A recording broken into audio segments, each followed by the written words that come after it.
Good morning, students. Today I am here with one more topic of grade 10. So today I am going to deal with one of the poems of grade 10 from the book First Flight.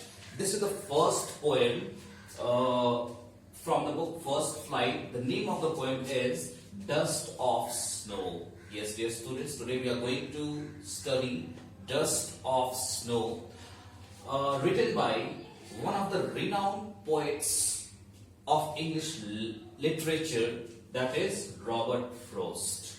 Yes. So we'll be learning why the poet has given the name of this poem Dust of Snow, why the poet has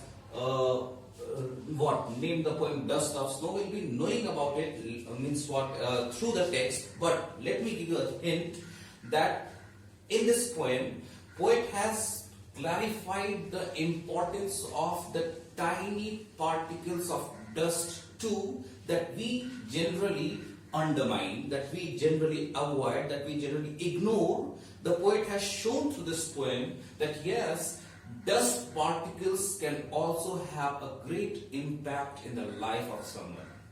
We'll be studying through this poem later on. Now, if we talk about, before moving towards the text, before moving towards the poem, we'll be having a glimpse of the poet Robert Frost and his life. Yes.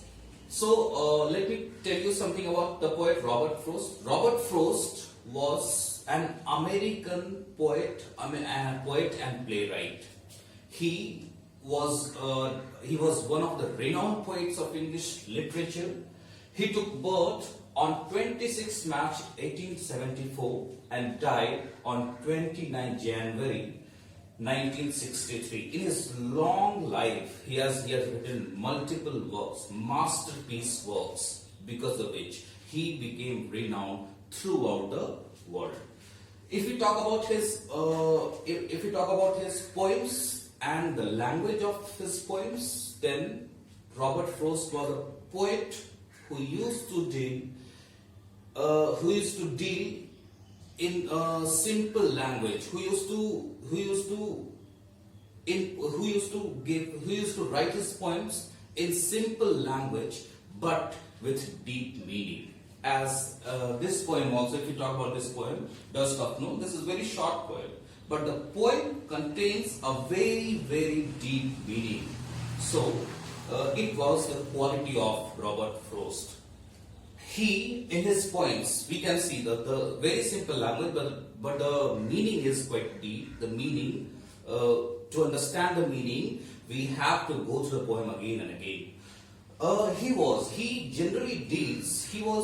a very simple man, and he was a man of definitely he was a man of letters, and he was an ordinary person too, who used to deal in his poems, who used to deal with ordinary life of people in his poems. It means his poems were mostly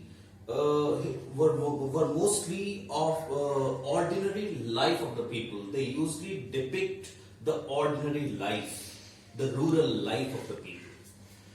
If we talk about his achievements, Robert Frost's achievements, definitely Robert Frost was one of the brilliant poets of English literature. So his achievements if we talk about his achievements, he received Pulitzer Prize 4 times in his life. If we talk about Pulitzer Prize, it is the prize given to the person for their brilliant works in the field of literature.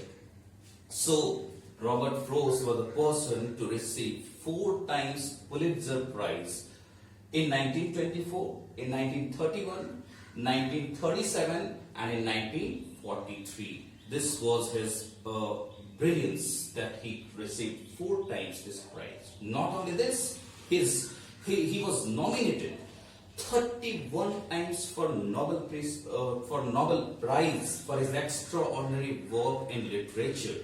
Although he could not get it, but still, being nominated for Nobel Prize is really a prestigious thing. So definitely he was. This is also his achievement that he was nominated for Nobel Prize for his work in literature, for works in literature 31 times. Now I'm going to tell you some of the important works, some of the masterpiece works of Robert Frost which have been quite renowned throughout the world. They are The Road Not Taken. This is one of the masterpiece works of Robert Frost. Stopping by Woods in a Snowy Evening, Birches, Carpe Diem, and many more works that Robert Frost has written. They are quite renowned throughout the world. This was a short glimpse about the poet Robert Frost. Now students, let us see what is the theme of the poem. Because before moving towards the poem, before reading through the text, I am giving you a short intro about the theme of the poem. What is the poem about and what are the things we are going to learn through this poem? So, if we talk about, as you can see the text over here, I have written the text. It is very short poem of 8 lines only. But this short poem gives a very deep meaning, a very deep message. So, what kind of message does it give? Actually, the poem is about the importance of nature. That what we have seen, that we generally don't know the importance of nature. That nature also become one of the reasons of your happiness. That nature also can heal your sorrows, can heal your problems. If you understand the beauty of nature, if you be in the company of nature, that has been depicted in the poem also. Not only this, in this poem, one more thing, one more message is there, that we should not undermine any tiny particles in our lives too, because even the tiny particles are can be the reason of change in your life. So definitely everything should be valued in our life, whether they are tiny or they are large. It doesn't matter whether they are tiny or large. They should be valued. As in this poem only, it has been depicted how the dust of snow was enough to give a change in the to create an impact in the life of the poet. So definitely the second thing that we must have is that we must not undermine even the tiny things in our life. Everything has some importance, and everything in our life should be valued equally. Now, the next thing, that we must never be pessimistic. We must always have optimism in ourselves. We must never think about the darker side of something, as even being optimistic is quite good for human beings. Even in the times of adversities, we must keep patience and have optimism and see towards the brighter side of the thing. This message has been given because being in the sorrowful mood at the time of adversities is not going to give a solution to you. It is going to increase the tension and grief of yours. So definitely there is a message in the poem that we have to be optimistic and have positive attitude despite being surrounded by negative elements in our lives. So definitely, even after being surrounded by the negative elements, we have to keep patience and be optimistic. This message is there. This is the theme of this poem. This message is there in the poem.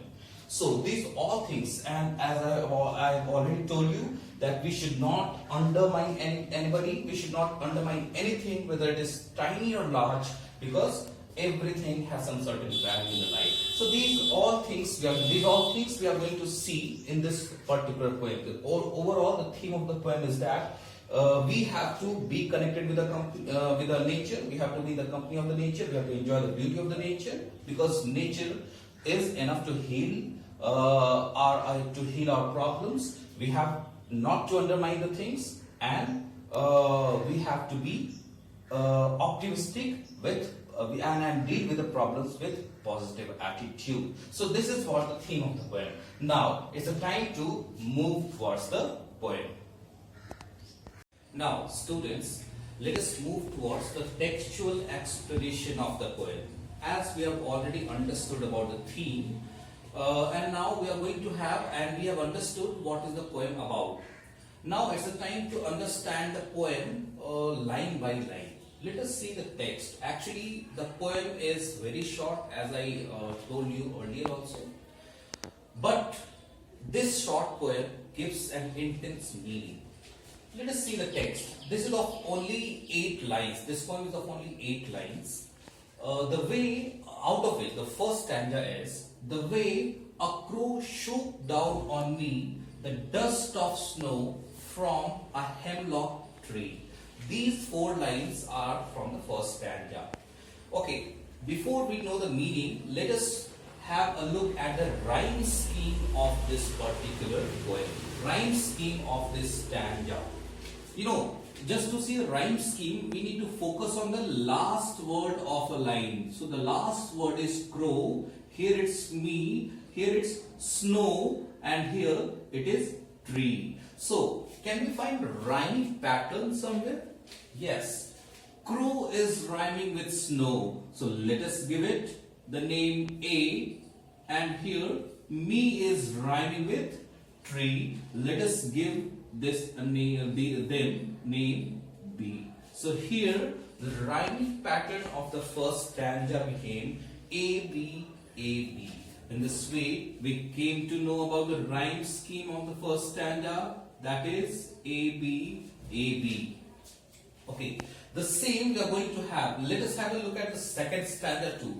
Has given my heart a change of mood and saved some part of a day I had lived. So here in this stanza, the 4 lines of this stanza are also having a rhyming pattern.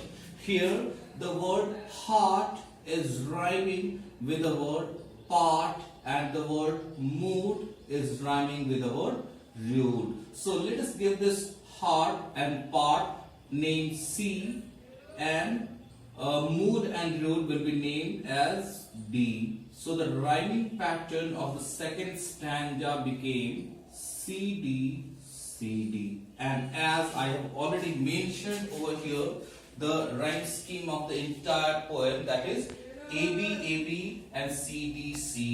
So overall, the rhyming pattern. This is actually a rhyming poem in which the pattern of the rhyming goes like AB and CD. Okay. So let us now have a look at the explanation. Okay. So the way a crow shook down on me the dust of snow from a hemlock tree. Okay. Has given my heart a change of mood and saved some part of a day I had lived. Here in this poem we see that the poet is standing under the hemlock tree in a very pensive mood, and what he feels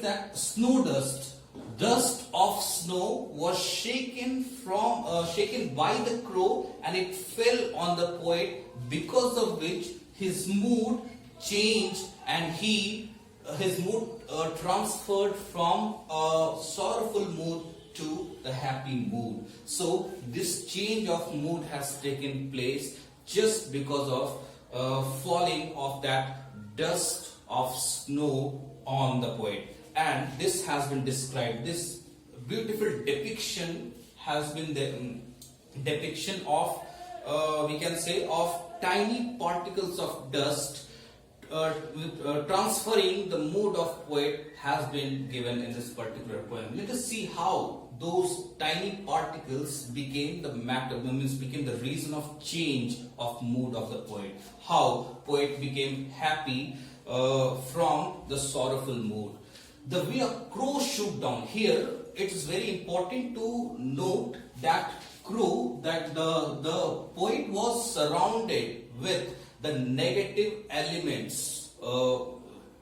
Means what? Earlier, poet was surrounded with the negative elements. Still, the poet was able to change his mood. And what are the negative elements? Let us see. The poet has introduced crow over here, dust over here, the word dust, and there is a word hemlock tree. So, we know about crow that it is a symbol of ill omen. We know about dust, tiny particles, although dust is generally taken as a negative thing, and hemlock tree, a poisonous tree. It is a poisonous tree with white flowers. All these things are negative elements. But even after being surrounded with the negative elements, the snow which fell on the poet actually created a difference. The snow which fell on the poet transferred the mood of the poem, and it has been depicted quite beautifully how a very tiny things, even a very tiny thing is enough to change the scenario, is enough to make positivity, to bring positivity in your life, to bring happiness in your life, as it has been described. The way a crow shook down on me the dust of snow from a hemlock tree, because of the falling of the dust of snow, because of the actions of crow. Crow shook its body, and because of which the snow dust, the tree which was completely filled with snowfall, it was filled with snow all around, and definitely the crow on the crow's body also there was some snow. So because of the shaking of crow's body, tiny particles of snow fell on the poet, and the poet's mood changed, as it is mentioned in the second stanza, that the poet's mood changed because of falling of those tiny particles. A change of mood had saved some part of a day I had rued. Here, what the poet says, that because of those tiny particles, the part of the day which had already been wasted, and the part of the day which was left had been saved because of that falling, because he had already wasted some part of the day by becoming in a great grief because of some problems in his life. So he stood under that hemlock tree. Hemlock tree is a symbol of ill omens, as it is also it's a poisonous tree. Crow is negative element, dust is negative element, but even after being surrounded by the negativities, his change of mood took place. He became happy, and this is the actual message given by the poet, that if a person tries to bring positive attitude in his life, even after being surrounded with the negative elements, even after being in the midst of the adversities, if the person keeps positive attitude throughout the life, definitely the change is going to take place. Definitely the person is going to remain happy forever.